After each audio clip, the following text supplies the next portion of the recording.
এই ধরনের multi colour করার জন্য আপনি সবার প্রথমে ফেব্রিক্সটাকে সুন্দর করে ভিজায় নেবেন।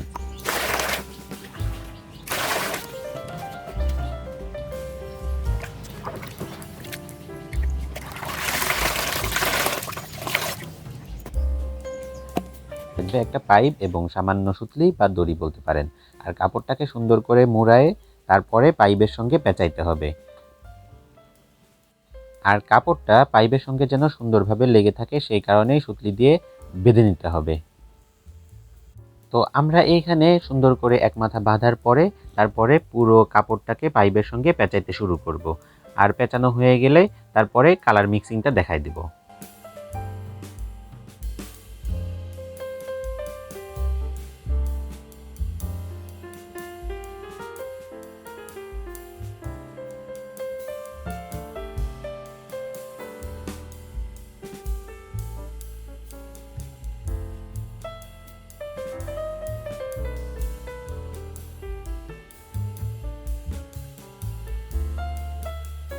এইখানে প্রথম কালারটা হিসাবে আমি নির্বাচন করেছি ভ্যাট গোল্ডেন হলুদ কালার।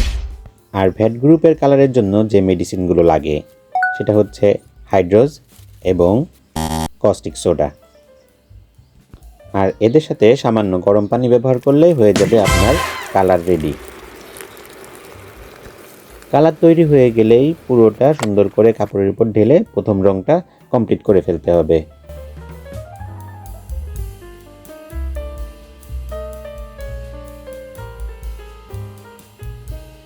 প্রত্যেকবারই কালারের পরে সুন্দর করে ওয়াটার ওয়াশ করতে হবে।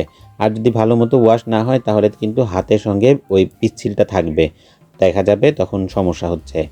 তো প্রথম কালারটা হয়ে গেল, দেখতে ঠিক এরকম দেখা যাবে। আমরা এখানেই না থেমে থেকে আরও সামনের দিকে আগাবো এবং আরও কালার ব্যবহার করব এই একই কাপড়ের উপরে।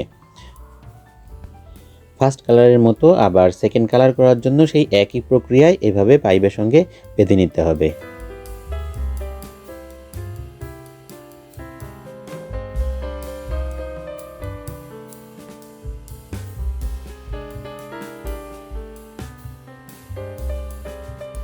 আর আমরা এবার দ্বিতীয় কালার করার জন্য যে কালারটি নির্বাচন করেছি সেটা হচ্ছে ভ্যাট গ্রিন কালার।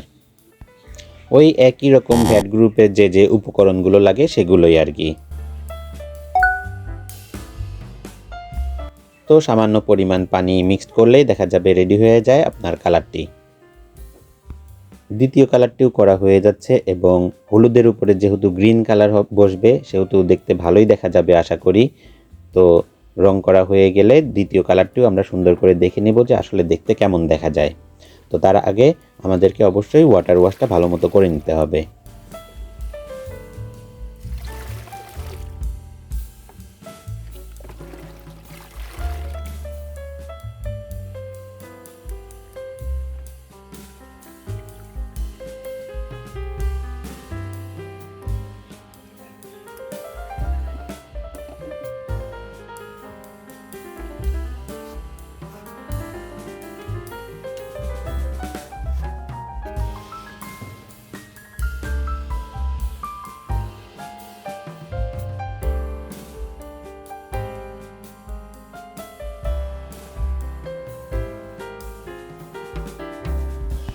তো ধোয়ার পর্ব শেষ হয়ে গেল আমাদের এইখানে এবং দেখতে দ্বিতীয় কালারটি ঠিক এইরকম দেখা যাবে।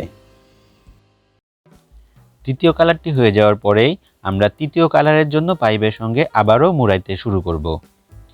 আর মুড়ানো হয়ে গেলে আমরা আবার নতুন একটি কালার এখানে ব্যবহার করব।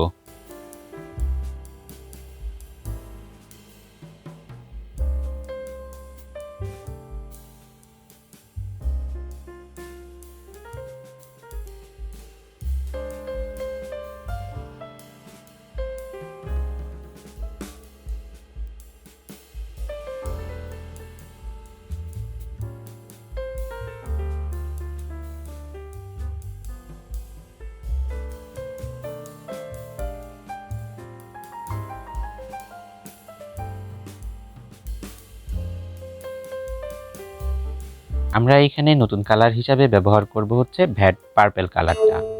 ভ্যাট গ্রুপের কালারের জন্য কোন কোন মেডিসিন লাগবে সেটা ইতিমধ্যে জেনেই গেছেন। হ্যাঁ, এখানে কস্টিক সোডা এবং হাইড্রোজ লাগবে। কালার, হাইড্রোজ এবং কস্টিকের সঙ্গে আপনি সামান্য পরিমাণ পানি মিক্স করলেই দেখা যাবে যে আপনি পেয়ে যাচ্ছেন আপনার কাঙ্ক্ষিত কালারটি।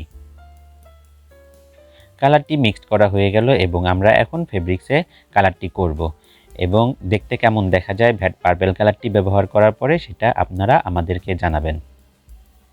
তবে একটা কথা, যদি আপনাদের কারোর এই ডিজাইন দেখে পছন্দ হয় তাহলে ড্রেসের জন্য কিন্তু আমাদের কাছে অর্ডার করতে পারেন।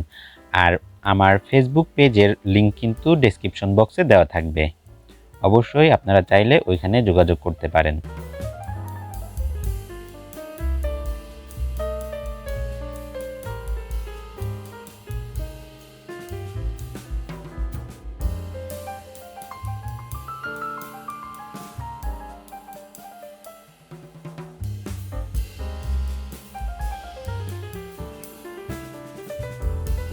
তো আজকের মতো এ পর্যন্তই।